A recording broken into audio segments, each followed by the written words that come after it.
से आप लोगों का स्वागत करता हूं अपने ही यूट्यूब चैनल में। और सितंबर बिहार करंट अफेयर्स यानी सितंबर मंथ का बिहार का करंट अफेयर्स देखेंगे 2025 का। अगस्त का देख लिया, अगर आप लोगों ने नहीं देखा है तो जाकर देख लीजिए पहले, ठीक है, फिर इसको देख लीजिए।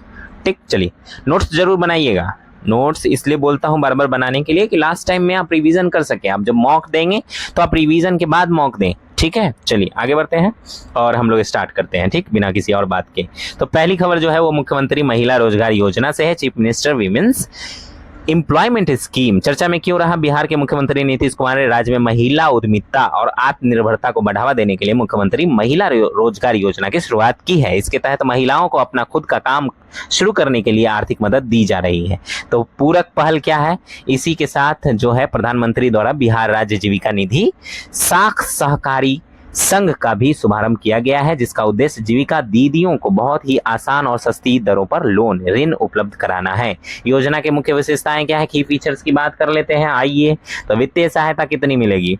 तो बिहार के प्रत्येक परिवार की कम से कम एक महिला को स्वरोजगार सेल्फ एम्प्लॉयमेंट शुरू करने के लिए शुरुआती वित्तीय सहायता के रूप में 10,000 रुपए दिए जाएंगे, ठीक है, दिए जा रहे हैं। अनिवार्य शर्त अभी इलेक्शन से पहले दिए गए थे ना, बिहार इलेक्शन में, अब समझ रहे हैं। अब और इसका लोन भी देना पड़ेगा भाई, वापस लोन है ये।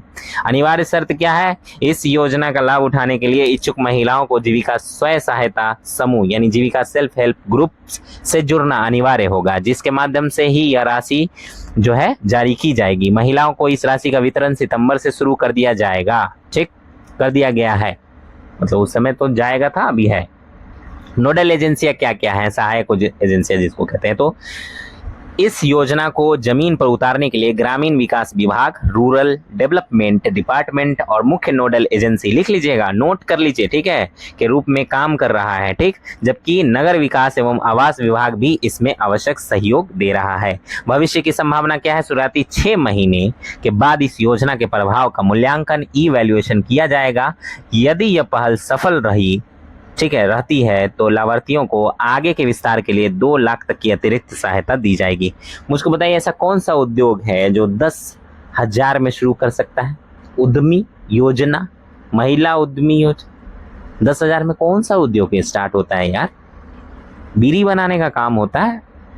चलिए, स्थानीय बाजारों को बढ़ावा, महिलाओं द्वारा तैयार किए गए उत्पादों को बेचने के लिए स्थानीय स्तर पर हाट बाजार विकसित किए जाएंगे, जिससे उन्हें बाजार खोजने में दिक्कत न हो, वे आर्थिक रूप से स्वतंत्र हो सके। बड़ा प्रभाव क्या पड़ेगा? तो इस योजना का एक मुख्य उद्देश्य बिहार से रोजगार की तलाश में होने वाले जो पलायन होते हैं, माइग्रेशन होता है, ठीक है, उसको रोकना है, ताकि महिलाओं और परिवारों को घर के पास ही आजीविका मिल सके, ठीक। आगे बढ़ते हैं। बिहार राज्य जीविका निधि साख सहकारी संघ लिमिटेड क्या है, ठीक है। तो उद्देश्य है इसका, इसे पारंपरिक माइक्रो फाइनेंस कंपनियों यानी MFIs पर निर्भरता कम करने के लिए एक वैकल्पिक वित्तीय प्रणाली अल्टरनेटिव फाइनेंशियल सिस्टम के रूप में तैयार किया गया है। इससे दीदियों को कम ब्याज पर और समय पर बड़ा लोन मिल सकेगा। देखिए ये सही भी है। क्यों सही है? देखिए आप देखिएगा, जो है ना कमिटी उमटी चलती है गांव-गांव में, उसके लोन का प्रतिशत देखते हैं, परसेंटेज देखते हैं, कितना रिटर्न मिलता है। लोगों को लगता है कि हमें लोन मिल गया 50,000 का, 40,000 का, ठीक है, शुरुआत में आपको 20,000, 50,000, 40,000 ऐसे देते हैं।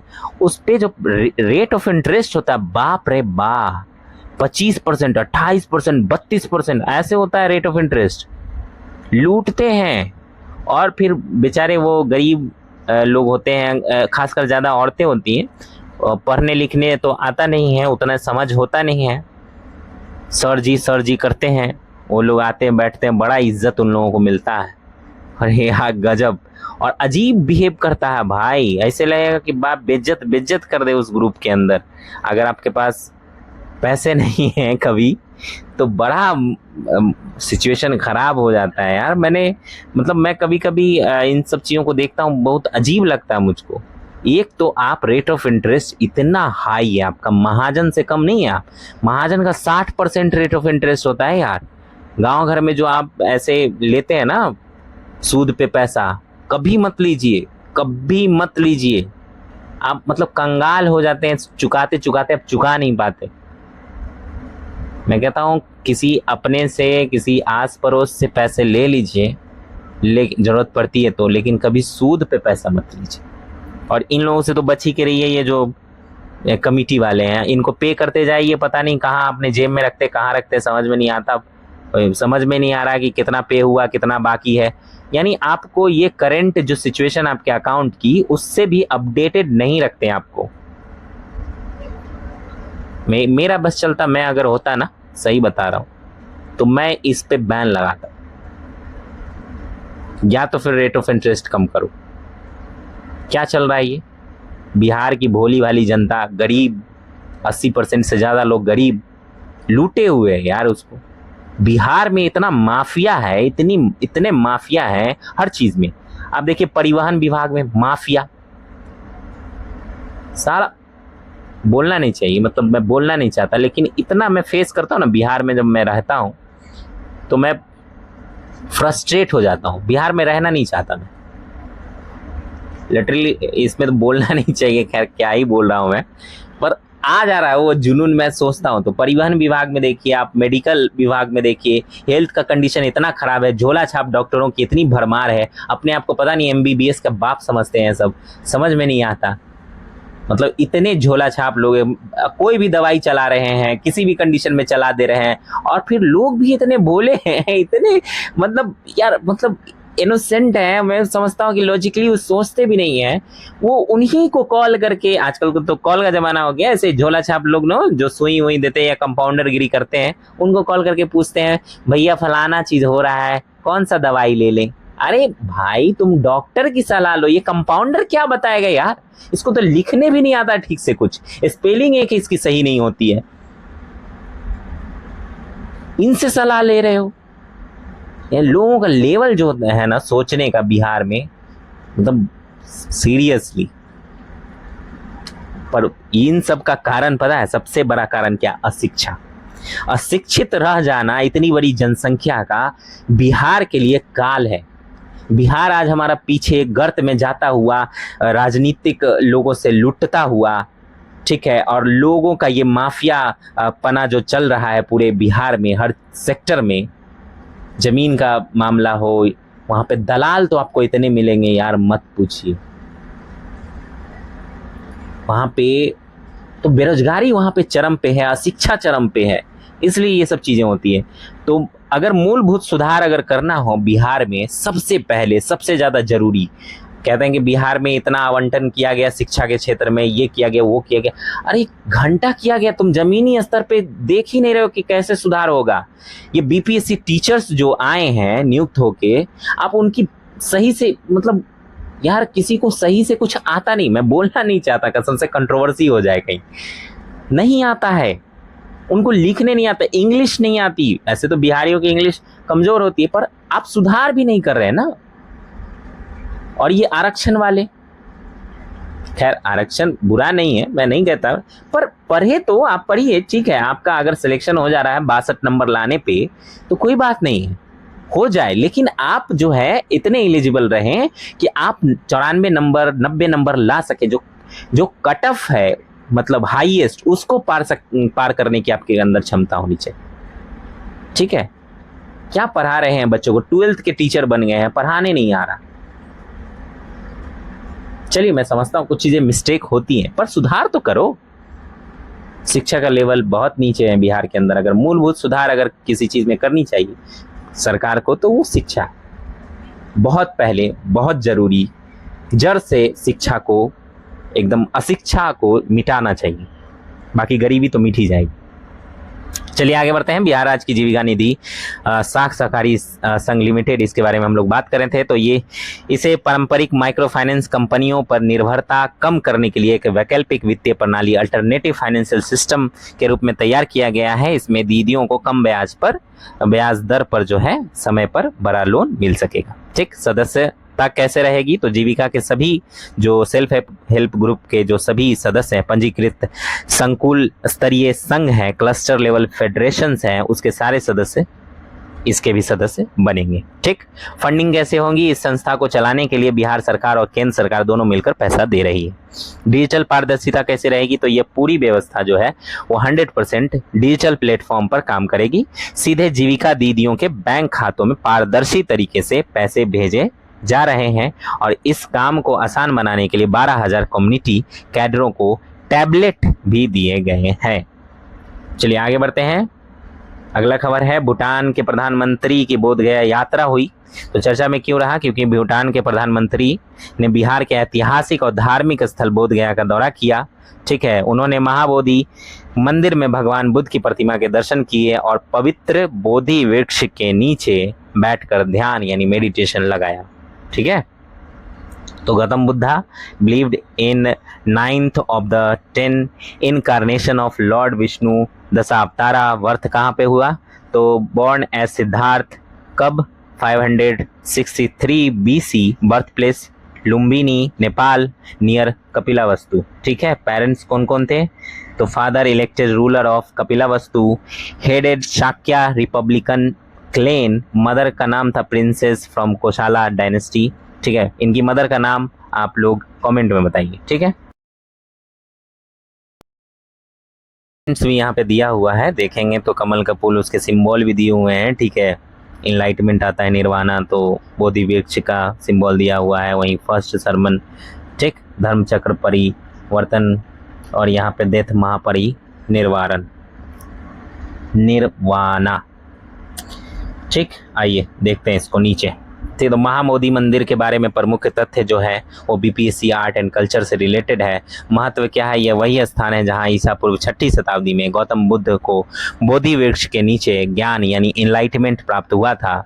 ठीक है, इतिहास की बात करें तो यहाँ पहला मंदिर 3री शताब्दी ईसा पूर्व 3rd सेंचुरी BCE में सम्राट अशोक द्वारा बनवाया गया था, जबकि मंदिर का वर्तमान स्वरूप जो है वो 5वीं 6ठी शताब्दी में, ठीक है, ईस्वी में गुप्ता पीरियड का माना जाता है। यह गुप्त काल के ईंटों से बने सबसे शुरुआती जीवित मंदिरों में से एक है। वर्जासन, डायमंड थ्रोन, तो ये बुद्ध के ध्यान लगाने वाले सटीक स्थान को चिन्हित करने के लिए सम्राट अशोक ने यहाँ वर्जासन की स्थापना करवाई थी।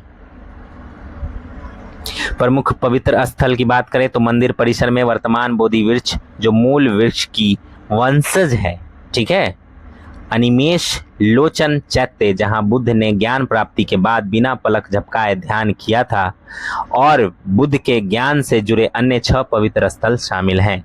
यूनेस्को धरोहर की बात करें तो इस ऐतिहासिक महत्व को देखते हुए महाबोधि मंदिर परिसर को साल 2002 में यूनेस्को की विश्व धरोहर स्थल सूची में शामिल किया गया था।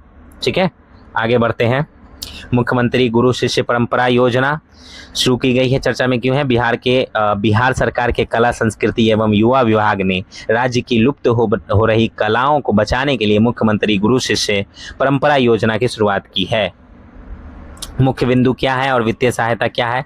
तो उद्देश्य इसका यह है कि बिहार की समृद्ध सांस्कृतिक विरासत, दुर्लभ और संकटग्रस्त पारंपरिक लोक कलाओं, संगीत परंपराओं और पेंटिंग्स जैसे मधुबनी, मंजूषा को संरक्षित करना। इसके तहत अनुभवी उस्तादों, गुरुओं द्वारा युवा शिष्यों को पारंपरिक तरीके से प्रशिक्षण दिया जा रहा है।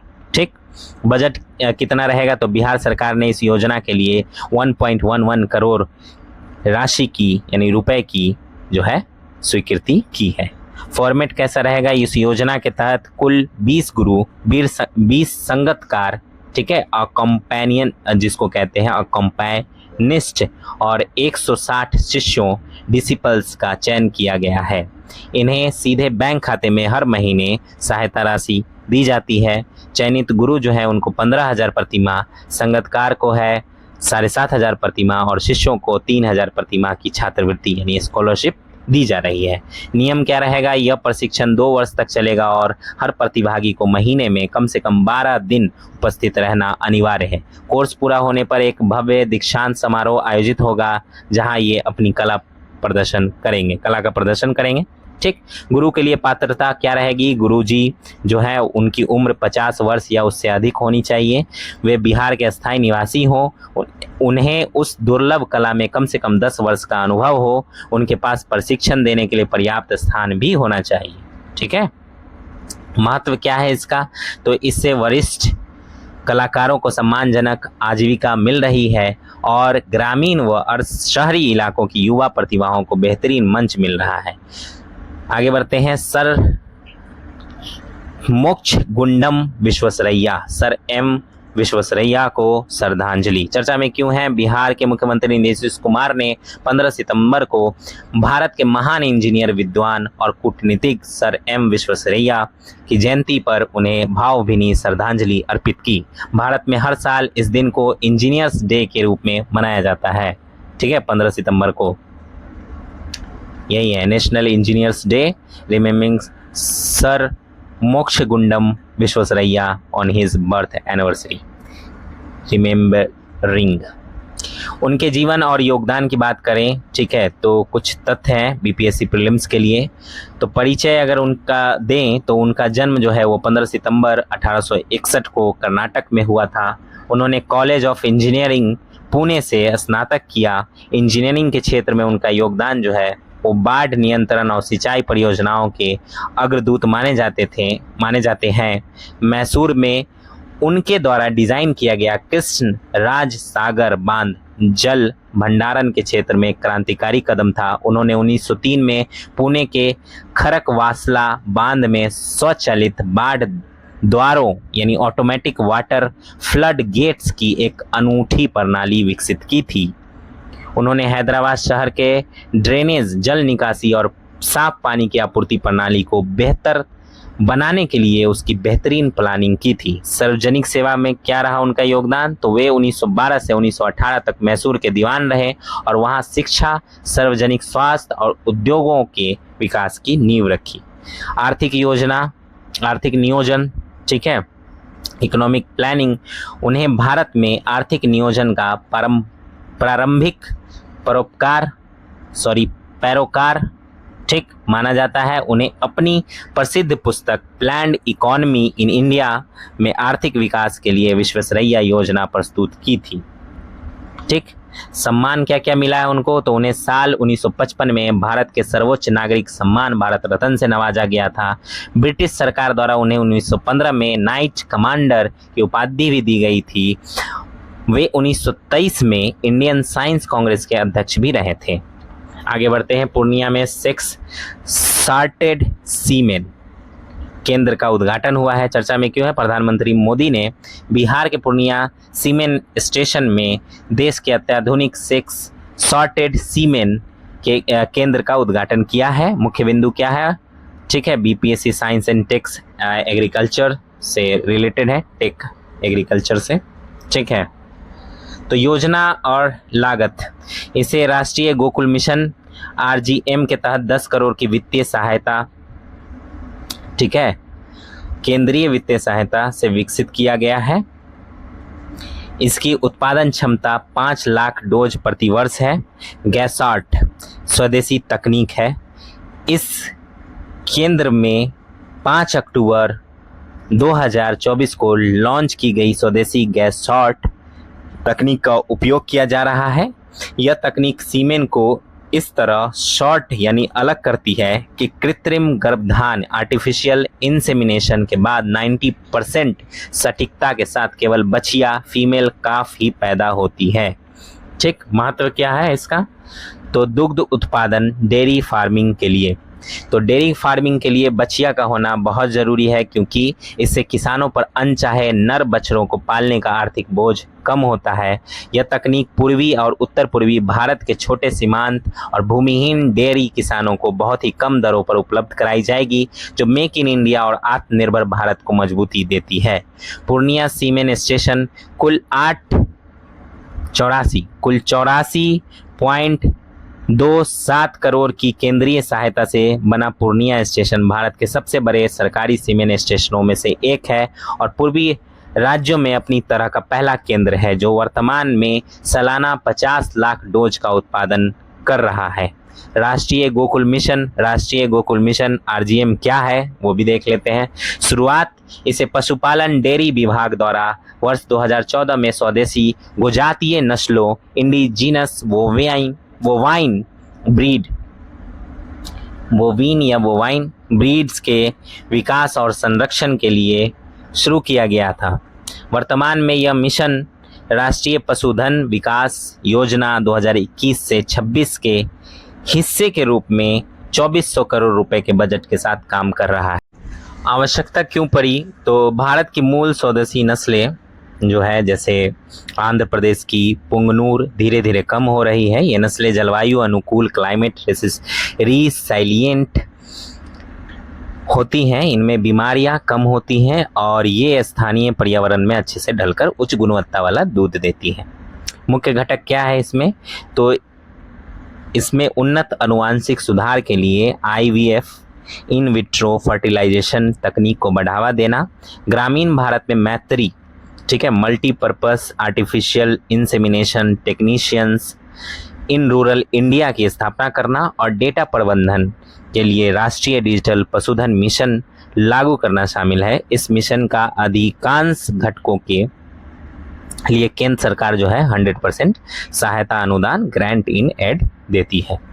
ठीक, चलिए आगे बढ़ते हैं। बिहार में राष्ट्रीय मखाना बोर्ड, नेशनल मखाना बोर्ड का उद्घाटन हुआ है। चर्चा में क्यों है? प्रधानमंत्री मोदी ने केंद्रीय बजट 2025 की पहल के तहत बिहार के पूर्णिया में राष्ट्रीय मखाना बोर्ड का उद्घाटन किया है। बजट और पैकेज क्या है? तो सरकार ने मखाना क्षेत्र के विकास, प्रसंस्करण यानी प्रोसेसिंग और निर्यात को मजबूत करने के लिए 475 करोड़ रुपए के विकास पैकेज को मंजूरी दी है। मुख्य फोकस क्षेत्र क्या रहेगा? तो मखाना उत्पादन में मानकों को वैश्विक स्तर पर ऊंचा उठाना, कटाई के बाद प्रबंधन यानी पोस्ट हार्वेस्ट मैनेजमेंट, पैकेजिंग और ब्रांडिंग में सुधार करना, नई और आधुनिक तकनीकों को बढ़ावा देना ताकि किसानों की मेहनत जो है कम हो सके।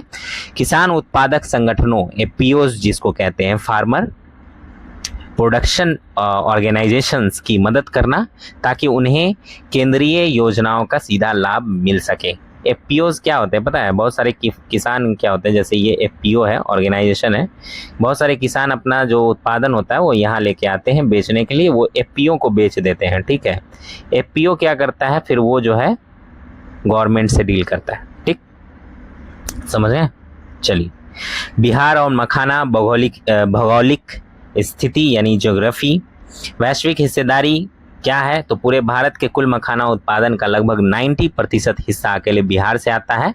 बिहार में लगभग 15,000 हेक्टेयर क्षेत्र में इसकी खेती होती है और सालाना करीब 10,000 टन फूले हुए मखाने यानी पोप्ड मखाना का उत्पादन होता है। प्रमुख क्षेत्र की बात करें तो इसका मुख्य केंद्र बिहार का मिथिलांचल क्षेत्र है, जो उत्तर और पूर्वी बिहार के 9 जिलों को कवर करता है। अब वो जिला कौन कौन है? तो आदर्श जिले इनको कहते हैं, मधुबनी, दरभंगा और पूर्णिया जिलों की आर्द्र भूमि जो है वो वेटलैंड इकोलॉजी मखाने की खेती के लिए सबसे उपयुक्त मानी जाती है, इसलिए इनको आदर्श जिले कहते हैं। चुनौतियां और संभावनाएं क्या क्या है BPSC मेंस इकोनॉमी एलिमेंट को ध्यान में रखते हुए? तो चुनौतियां ये है कि मखाने की खेती में शारीरिक श्रम बहुत ज़्यादा लगता है, लेबर इंटेंसिव, और किसान अभी भी पारंपरिक तरीकों पर निर्भर है। स्थानीय स्तर पर बड़ी प्रोसेसिंग यूनिट्स न होने के कारण किसानों को कच्चा मखाना सस्ते दामों में दूसरे राज्यों को बेचना पड़ता है। उन्नत किस्में, सरकार अब उत्पादन बढ़ाने के लिए स्वर्ण, वैदेही और सबौर मखाना एक जैसी उच्च उपज वाली हाई यील्ड किस्मों को बढ़ावा दे रही है। सामाजिक प्रभाव क्या पड़ता है? तो इस उद्योग के विकास से पारंपरिक रूप से मखाना निकालने वाले और समाज के हाशिए पर रहे मल्लाह समुदाय का सामाजिक आर्थिक उत्थान होगा और नए रोजगार मिलेंगे। मखाना क्या है? तो मखाना जो है वो फॉक्सनट जलीय पौधा है। ठीक है, जलीय पौधे फेरोक्स का बीज है, ठीक, जो मीठे पानी के तालाबों में उगता है। अपने कच्चे काले बीज के रूप में इसे ब्लैक डायमंड कहा जाता है, जो गर्म करने और फोड़ने के बाद सफ़ेद हो जाता है। यह कैलोरी और फैट में कम, जबकि प्रोटीन, फाइबर, मैग्नीशियम और पोटेशियम से भरपूर होता है। ठीक, PM विश्वकर्मा योजना पर मेगा कॉन्क्लेव आगे बढ़ते हुए बात करेंगे। तो mega conclave on PM Vishwakarma तो चर्चा में क्यों रहा? केंद्रीय सूक्ष्म, लघु और मध्यम जो उद्योग है MSMEs मंत्रालय ने PM विश्वकर्मा योजना की दूसरी वर्षगांठ के अवसर पर बिहार में एक विशाल सम्मेलन, मेगा कॉन्क्लेव और राष्ट्रीय SC/ST हब का आयोजन किया। नए समझौते क्या है? तो इस योजना को डिजाइन और ग्रामीण प्रबंधन के स्तर पर मजबूत करने के लिए MSME मंत्रालय ने NID अहमदाबाद और IRMA आनंद गुजरात के साथ समझौतों पर हस्ताक्षर किए हैं। PM विश्वकर्मा योजना के बारे में जरूरी तथ्य बिहार इकोनॉमी को ध्यान में रखते हुए। तो शुरुआत जो है यह एक केंद्रीय क्षेत्र की योजना सेंट्रल सेक्टर स्कीम है जिसे 17 सितंबर 2023 को लॉन्च किया गया था। उद्देश्य क्या है? तो हाथों और पारंपरिक औजारों से काम करने वाले कारीगरों और शिल्पकारों को आर्थिक रूप से सशक्त बनाना। पात्रता क्या रहेगी? आवेदक असंगठित क्षेत्र में स्वरोजगार के आधार पर काम करने वाला कारीगर होना चाहिए, उसकी उम्र 18 वर्ष से अधिक हो और वह सक्रिय रूप से उस व्यापार से जुड़ा हो। पिछले 5 वर्षों में PMEGP मुद्रा या PM स्वनिधि जैसी योजनाओं से लोन न लिया हो या लोन का पूरा चक्र जो है वो पूरा कर चुका हो, पूरा चुका हो। ठीक। परिवार का केवल एक ही सदस्य, पति पत्नी अविवाहित बच्चे इसका लाभ ले सकता है।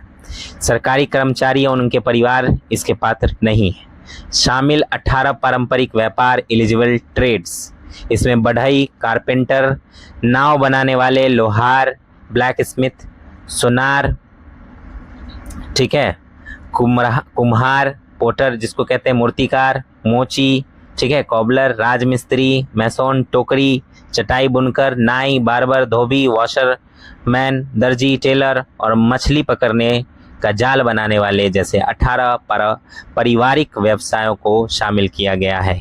योजना के मुख्य लाभ क्या रहेंगे? की फीचर्स, तो पहचान, लाभार्थियों को PM विश्वकर्मा प्रमाण पत्र और ID कार्ड दिया जाता है।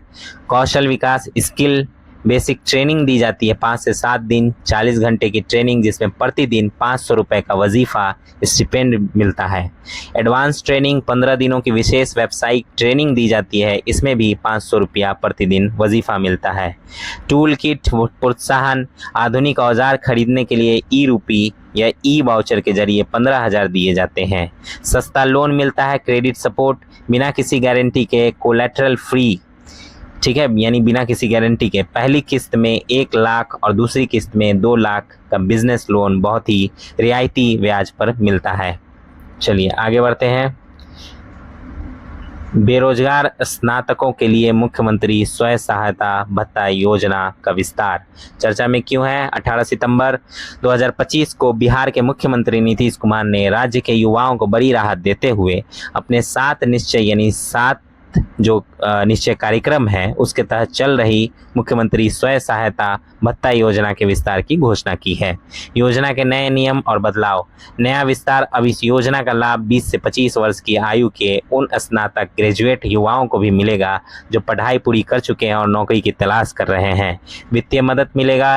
योग्य युवाओं को रोजगार तलाशने और प्रतियोगी परीक्षाओं की तैयारी के लिए 1000 प्रति माह का भत्ता अधिकतम 2 वर्ष के लिए दिया जाएगा।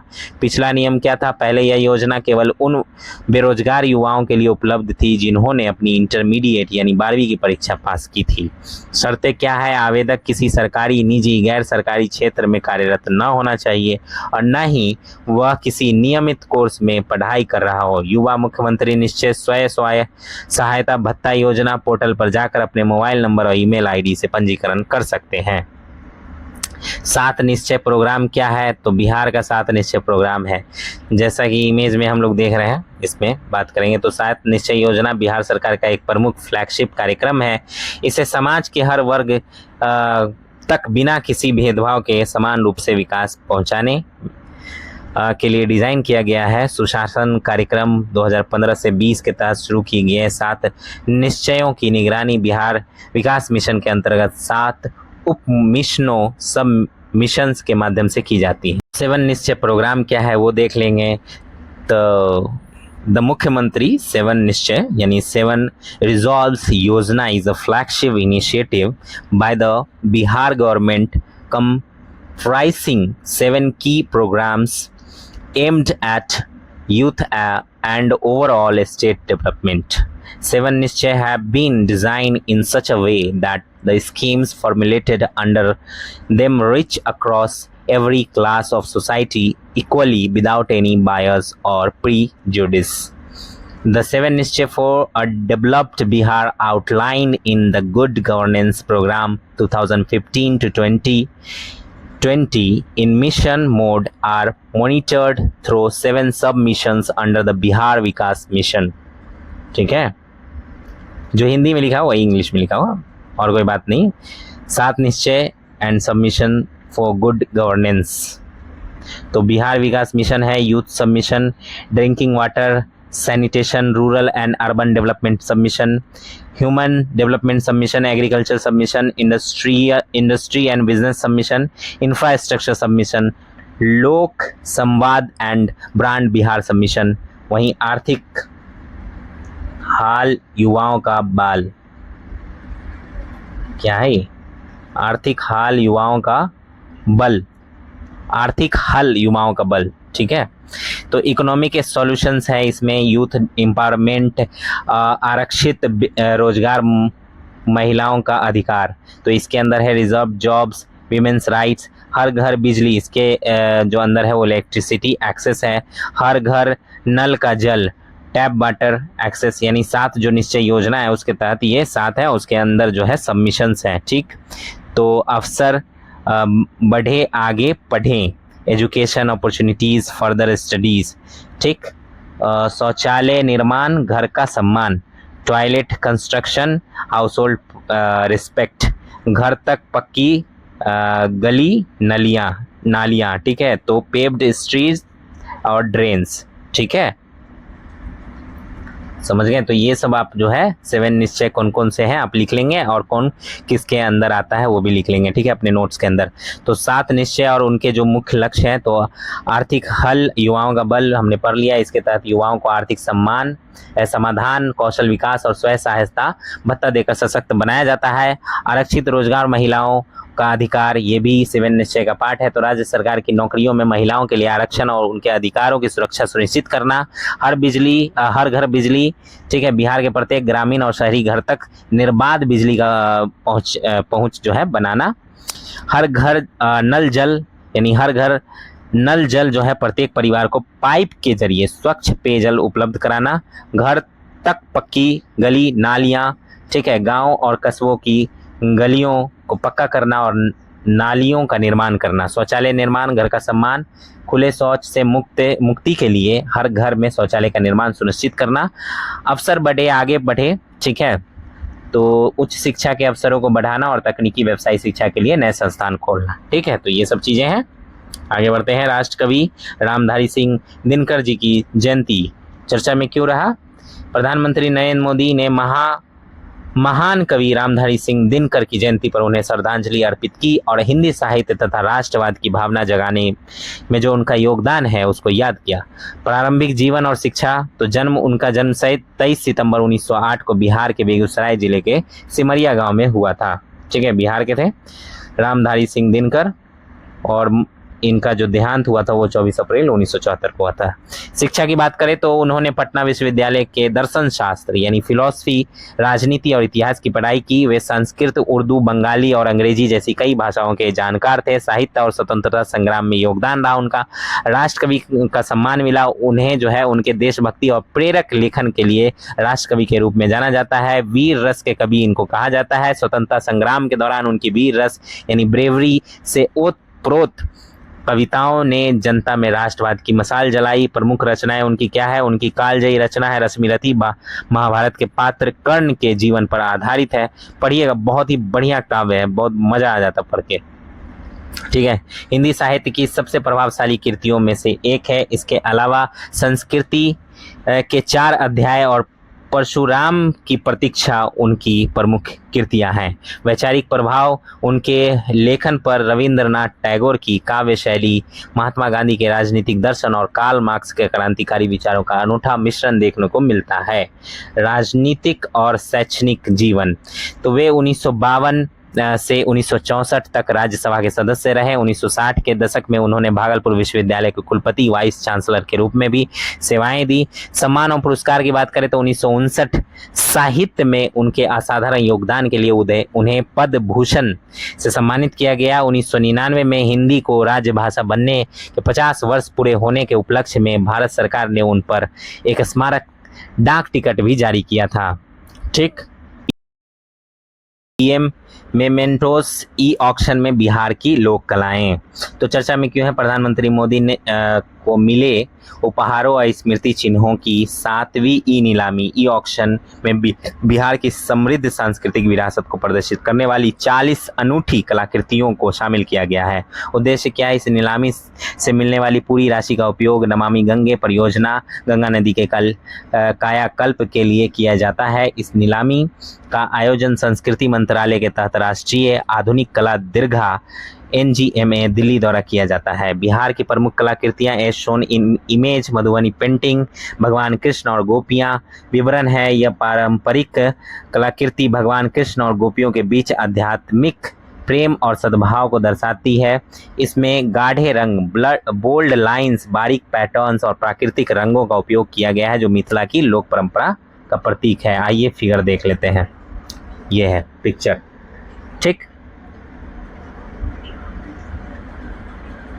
ठीक है। बोल्ड लाइंस है, बारीक पैटर्न है और प्राकृतिक रंगों का उपयोग किया गया है जो मिथिला की लोक परंपरा प्रतीक है। आगे बढ़ते हैं।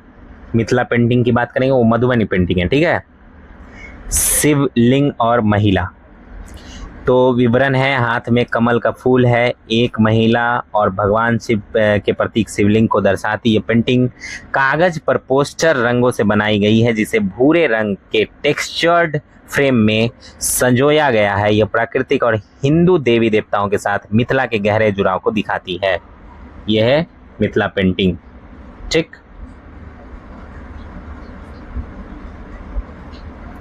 चलिए आगे बढ़ते हैं। सिक्की आर्ट फ्रेम, राम और सीता इस पेंटिंग में है। तो विवरण की बात करें तो विवरण इसका देते हैं, तो सुनहरे रंग की विशेष सिक्की ग्रास से तैयार इस फ्रेम में भगवान श्री राम और माता सीता की सुंदर छवि को गहरे रंग की पृष्ठभूमि यानी डार्क बैकग्राउंड पर, ठीक है, पीछे का देखिए डार्क बैकग्राउंड है, ठीक, उकेरा गया है जिससे इसकी भव्यता और बढ़ जाती है। सुनहरा रंग है आगे और पीछे डार्क रंग है, ठीक है, ब्लैक रंग। देखिए पिक्चर को ठीक से देखिए, ठीक। अब आगे बढ़ते हैं। अगला हमारा पिरपैंती थर्मल पावर प्लांट विवाद। भागलपुर चर्चा में क्यों है? भागलपुर के पिरपैंती थर्मल प्लांट लगाने के लिए अडानी ग्रुप को 1050 एकड़ भूमि जो है मात्र ₹1 प्रतिवर्ष की दर से लीज पर देने के राज्य सरकार के फैसले के खिलाफ जो है विपक्ष ने पटना में विरोध प्रदर्शन किया। प्रोजेक्ट की मुख्य बातें क्या है? बीपीएससी मेंस, इकोनॉमी और इंफ्रास्ट्रक्चर से रिलेटेड होंगी।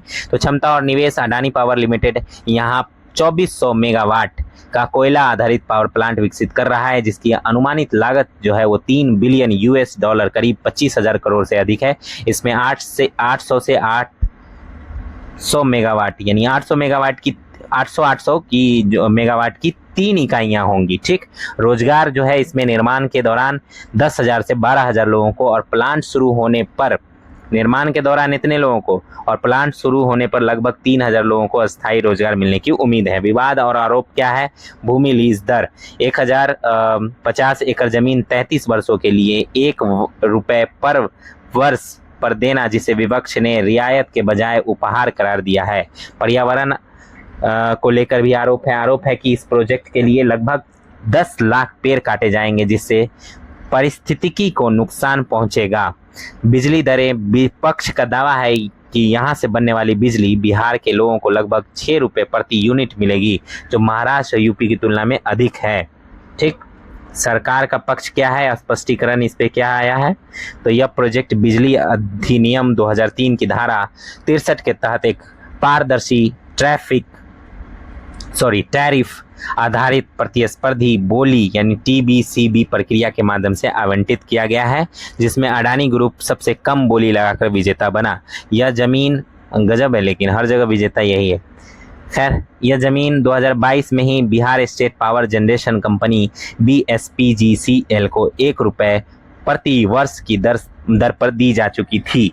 बोली के नियमों में जमीन की यह नाम मात्र दर पहले से तय थी, ठीक है, ताकि आने वाले समय में बिजली उत्पादन की लागत को कम रखा जा सके। जमीन का मालिकाना हक बिहार सरकार के ऊर्जा विभाग के पास ही रहेगा, ठीक। आगे बढ़ते हैं। बिहार औद्योगिक निवेश प्रोत्साहन पैकेज 2025 अडानी प्रोजेक्ट को मिली ₹1 कि लीज को इकलौता मामला नहीं है, ठीक, बल्कि यह बिहार सरकार की एक विशेष औद्योगिक नीति का हिस्सा है।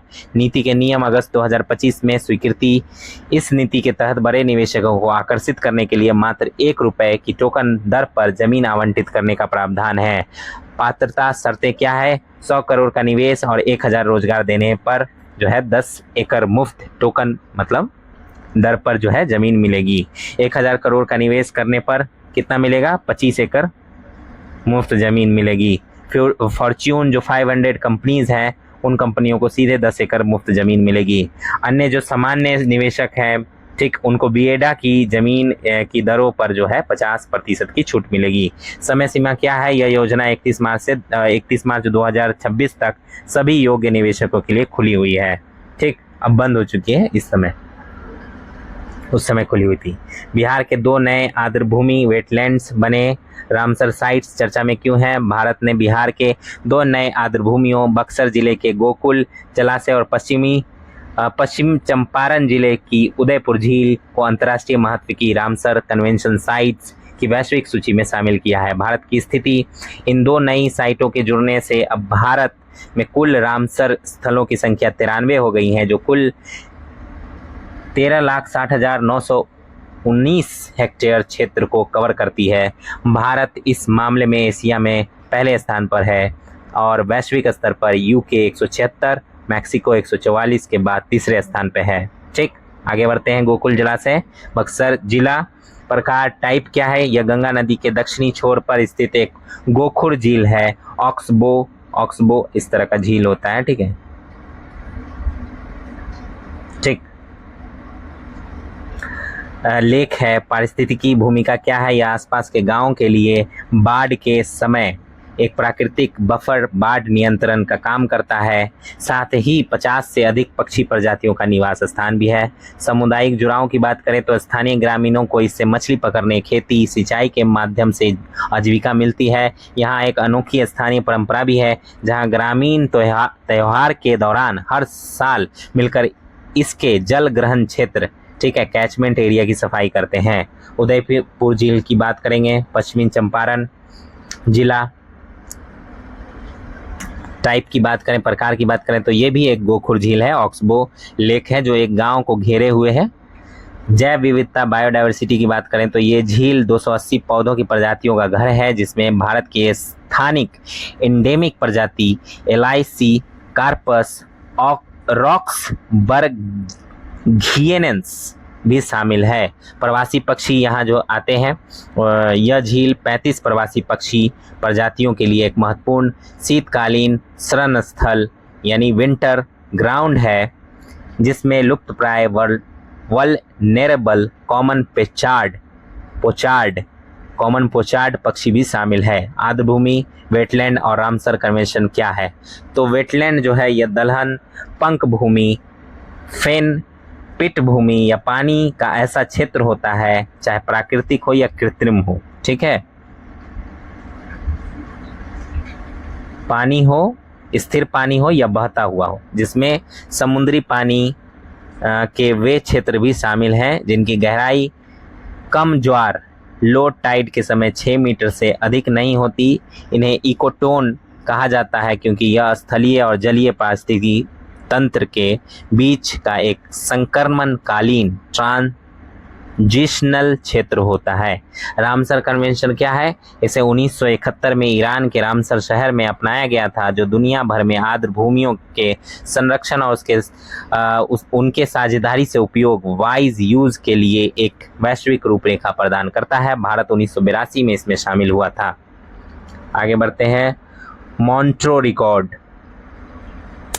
यह उन रामसर साइटों की सूची है जहां मानवीय गतिविधियों, तकनीकी विकास या प्रदूषण के कारण पारिस्थितिक तंत्र में नकारात्मक बदलाव आया है, निगेटिव चेंजेस आए हैं या आने की आशंका है। वर्तमान में भारत के 2 स्थल इस रिकॉर्ड में शामिल हैं। केवलादेव राष्ट्रीय उद्यान राजस्थान 1990, यह एक यूनेस्को विश्व धरोहर स्थल भी है। लोकटक झील मणिपुर 1993, यह पूर्वोत्तर भारत की सबसे बड़ी मीठे पानी की झील है जो अपने फुमदी प्लमडिस तैरते हुए द्वीपों, वनस्पतियों, मिट्टी और जैविक पदार्थों के संचय के लिए प्रसिद्ध है। विशेष तथ्य की बात करें तो उड़ीसा की चिल्का झील को भी 1993 में मॉन्ट्रो रिकॉर्ड में डाला गया था, लेकिन बेहतर संरक्षण के बाद 2002 में इसे इस सूची से हटा दिया गया था। ऐसा सम्मान पाने वाला यह एशिया की पहली साइट थी। ठीक, तो हमारा सितंबर का ये करंट अफेयर जो है बिहार का वो खत्म होता है। मिलते हैं अगली वीडियो में, तब तक के लिए धन्यवाद।